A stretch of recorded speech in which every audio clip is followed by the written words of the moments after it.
வணக்கம். இந்த வீடியோ எதுக்குன்னா, விருதுநகரில் நடக்கிற தென்மண்டல இளைஞரணி நிர்வாகிகள் சந்திப்பு மாநாட்டில் கலந்துக்க இருக்கிற இளைஞர்களுக்காக 1980 நாங்கள் இளைஞர்களாக இருந்தபோது தொடங்கப்பட்ட அணி இளைஞரணி.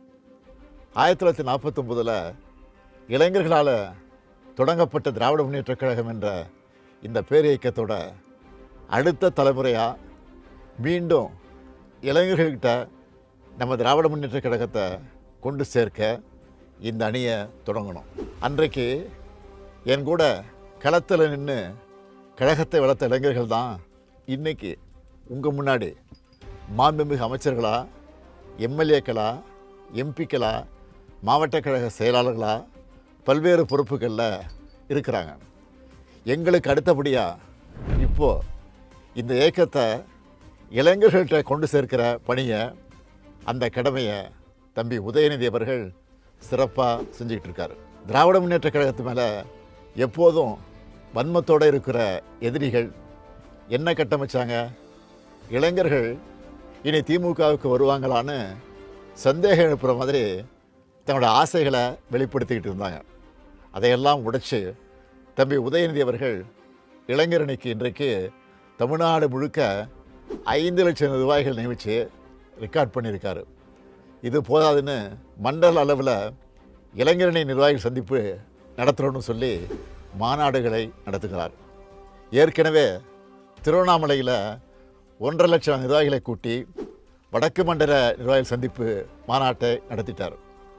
ரொம்ப பர்ஃபெக்டாக நடந்த அந்த மாநாட்டை பார்த்து எதிர்க்கட்சியில் இருக்கிற பலருக்கும் தூக்கம் போயிடுச்சு. 5 லட்சம் நிர்வாகிகள் ஒரு கட்சியினுடைய துணை அமைப்பில் நியமித்து வேலை செய்கிறத பார்த்து மற்ற கட்சிகள் எல்லாம் ஃபாலோ பண்ணுற ப்ளூ பிரிண்ட்டை திமுக இளைஞரணி தான் கொடுக்க போகுதுன்னு நினைக்கிறேன். இளைஞரணியின் ஒன்றிய நகர பேரூர் அமைப்பாளர்களாக இருக்கக்கூடிய 12,000க்கு அதிகமான நிர்வாகிகளோட சேர்த்து கிளை, வார்டு, பாகம் அளவிலையும் 5 லட்சம் நிர்வாகிகளை நியமிக்கணும்னு இளைஞரணி செயலாளர் உதயநிதி அவர்கள் மிஷன் மோடில் வேலை செஞ்சுருக்காரு.